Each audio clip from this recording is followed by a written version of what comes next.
Good morning viewers, myself doctor Praneeta Saini. आज हम B Ed second year के pedagogy of social science subject के अंतर्गत सामाजिक विज्ञान में पुस्तकालय संसाधनों के उपयोग के बारे में स्टडी करेंगे। पुस्तकालय, जैसा कि हम सभी जानते हैं कि प्रत्येक सेकेंडरी एजुकेशन के अंतर्गत प्रत्येक स्कूल में एक पुस्तकालय का एक कक्ष होना अनिवार्य है। इसी के साथ साथ हायर एजुकेशन में भी देखा गया है कि हायर एजुकेशन में पर्टिकुलर हर कॉलेज है या यूनिवर्सिटी है, उसमें एक पुस्तकालय या सेंट्रल लाइब्रेरी होती है। और जहाँ लाइब्रेरी में बेसिकली लाइब्रेरी में अध्ययन या स्व अध्ययन की प्रवृत्ति को प्रेरित करने के लिए बालकों के लिए कई प्रकार की पुस्तकें, संदर्भ पुस्तकें, जर्नल्स, मैगजीन्स, न्यूज़पेपर्स, ये सब अवेलेबल होते हैं ताकि विद्यार्थी अपने विद्यालयी जीवन में अपने समय का सदुपयोग कर सके। अब पुस्तकालय क्या है? पुस्तकालय ये हमारे शिक्षालय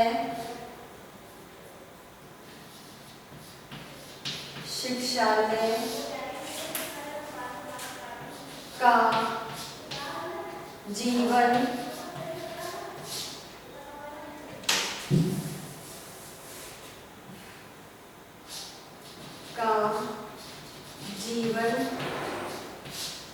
की एक तरह से हम कह सकते हैं पुस्तकालय है। पुस्तकालय है। अब इस पुस्तकालय के अंतर्गत कई प्रकार के क्या होते हैं? संसाधन अवेलेबल होते हैं।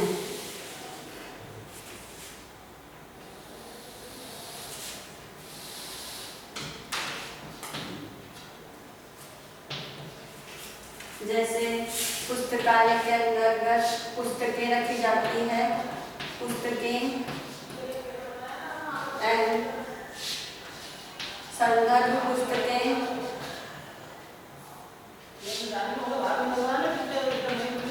पुस्तकें, जर्नल्स,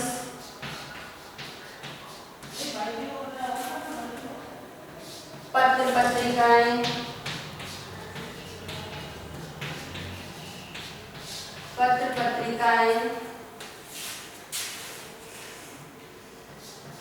शब्दकोश,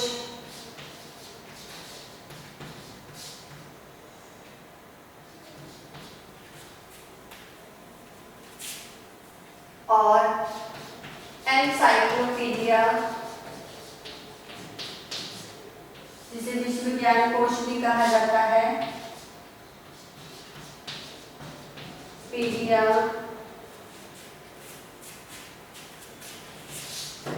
समाचार पत्र,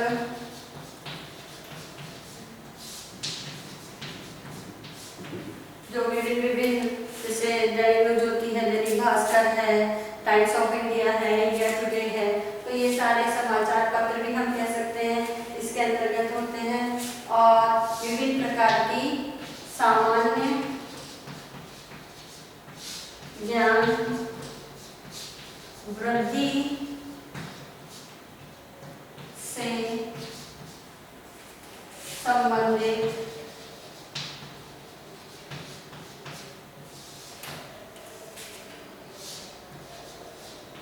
पुस्तकें, ये भी इत्यादि सभी क्या होती है?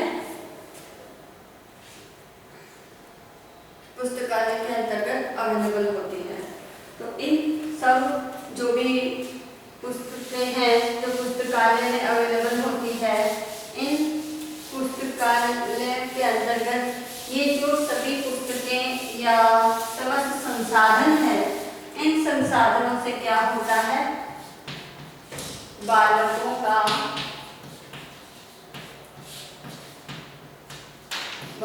का मानसिक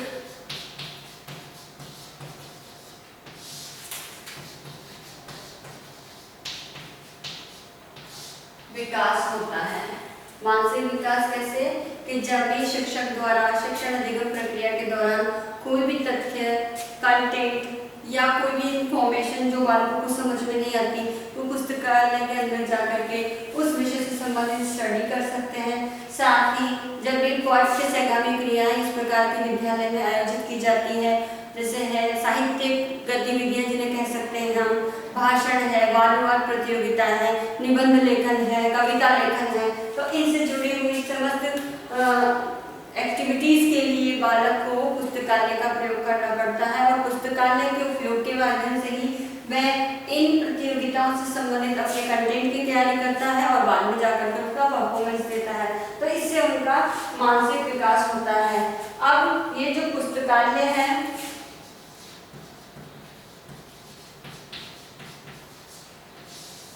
अब ये पुस्तकालय क्या है, शिक्षण का कार्य भी करता है। ये पर्टिकुलर अगर टीचर के संदर्भ में ये बात कही गई है, एक तरह से शिक्षण भी कराता है, शिक्षक को भी और स्टूडेंट को भी। दूसरा, ये पुस्तकों के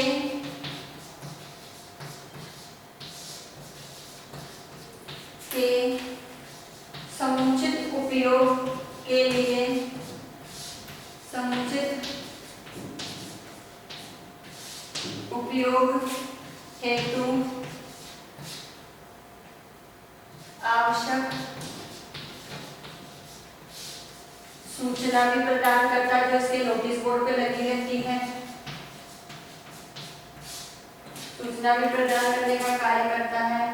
नेक्स्ट, ये स्वाध्ययन या स्वाध्याय के लिए भी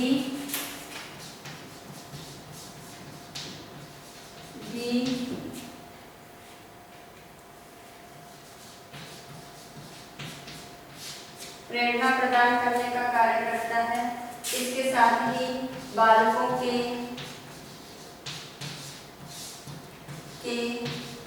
ज्ञान में वृद्धि करता है।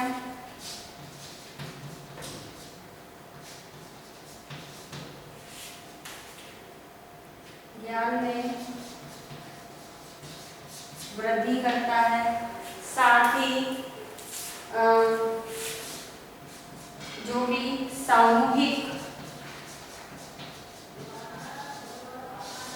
शिक्षण के दोषों को भी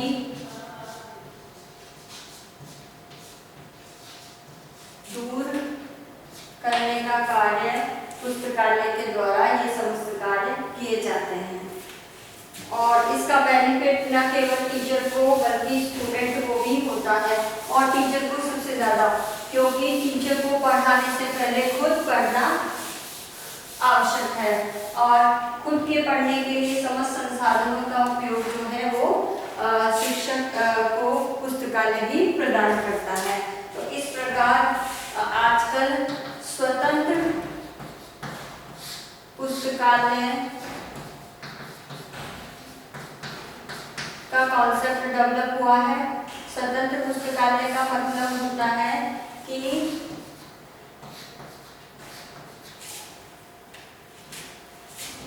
जैसे मैथ है, मैथ, साइंस, आर्ट्स के सब्जेक्ट, आर्ट्स सब्जेक्ट, जो भी सब्जेक्ट्स हैं, आर्ट्स के अंदर बहुत सारे सब्जेक्ट्स होते हैं। साथ ही कॉमर्स है,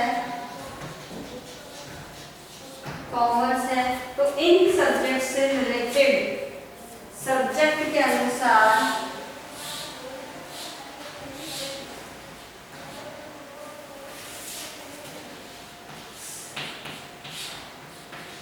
विषय के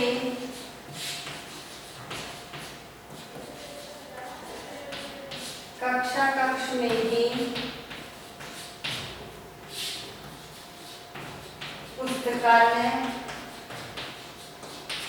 बनाया जाए, यानी पर्टिकुलर विषय। अब आर्ट्स के विषय हैं जैसे सिविक्स है, ज्योग्राफी है, हिस्ट्री है, पॉल साइंस है, लैंग्वेज है सारी, और साइंस के हैं, बायो है, केमिस्ट्री है, फिजिक्स है, मैथ है, कॉमर्स का सब्जेक्ट है, बिजनेस स्टडी है, टाइपिंग है, फाइनेंशियल सराउंडिंग है, तो इन सबके जो भी क्लासरूम है उन क्लासरूम के अंदर ही, यानी विषय के जो क्लासरूम है इनके अंदर ही पुस्तकालय का निर्माण किया जाए। ये एक कॉन्सेप्ट आया है ताकि जो ये पुस्तकालय का निर्माण किया जाएगा, इससे क्या होगा कि विषय की पुस्तकें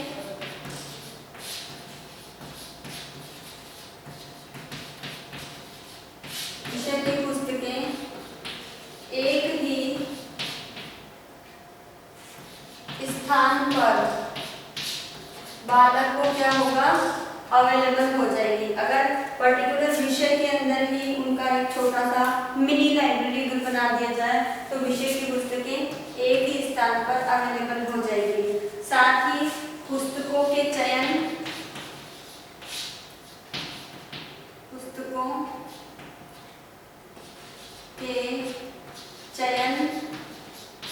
एवं खोजने में समय नष्ट नहीं, क्योंकि जब बड़ी लाइब्रेरी होती है तो बड़ी लाइब्रेरी में सभी विषयों से संबंधित पुस्तकें एक ही स्थान पे अवेलेबल होती है, तो पुस्तकों को सबसे पहले तो खोजने में समय लगता है और खोज भी लेता है तो पर्टिकुलर कौन सी बुक अच्छी है उसके सिलेक्शन में भी समय लगता है। और साथ ही अगर स्वतंत्र पुस्तकालय होगा तो पर्टिकुलर विषय के प्रति या विषय के साहित्य जो कि उसका लिटरेचर में अवेलेबल है, साहित्य के प्रति बालक की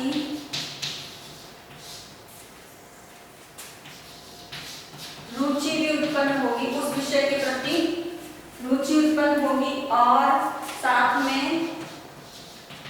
स्वाध्याय की प्रवृत्ति का भी विकास होगा, ताकि बालक खाली समय के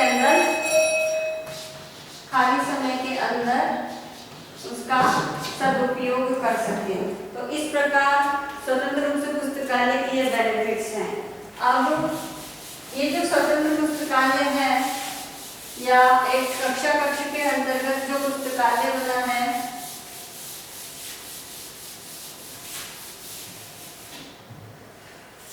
अब ये जो पुस्तकालय है कक्षा में बनाया जाए तो इस पुस्तकालय को जो विषय आधारित पुस्तकालय है, विषय आधारित पुस्तकालय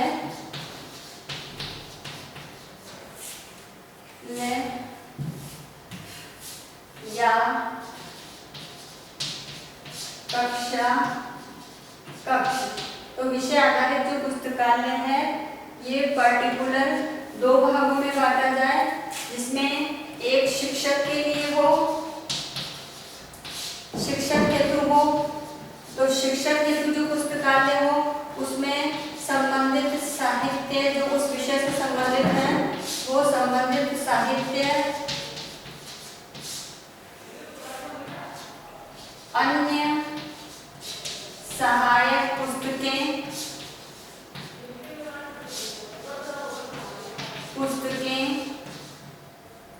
तथा ज्ञानवर्धक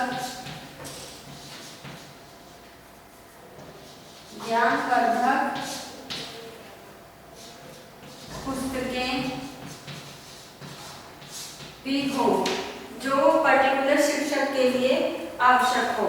और नेक्स्ट है वो स्टूडेंट के लिए है, छात्र के लिए उस पर्टिकुलर विषय आधारित जो मिनी पुस्तकालय है उसमें छात्र के लिए भी हो और छात्र के लिए जो भी पुस्तकें हो वो उसकी आवश्यकता अनुसार एवं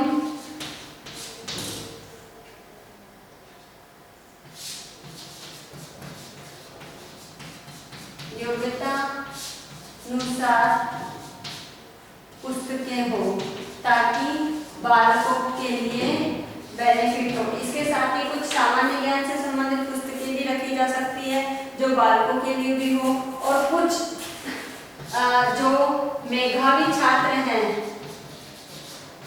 मेधावी विद्यार्थी हम कह सकते हैं, विद्यार्थी हैं, उनको ये परमिशन भी हो कि वो इन संबंधित पुस्तकालय है इनका प्रयोग कर सके। तो इस प्रकार विषय आधारित जो पुस्तकालय है, विषय आधारित पुस्तकालय के अंतर्गत इस प्रकार की किताबें शिक्षक के लिए और स्टूडेंट के लिए भी रखी जाए। साथ ही कुछ पुस्तकें ऐसी हो जो शिक्षक और स्टूडेंट दोनों के लिए रीजनल लैंग्वेज में या प्रादेशिक भाषा में भी हो, ताकि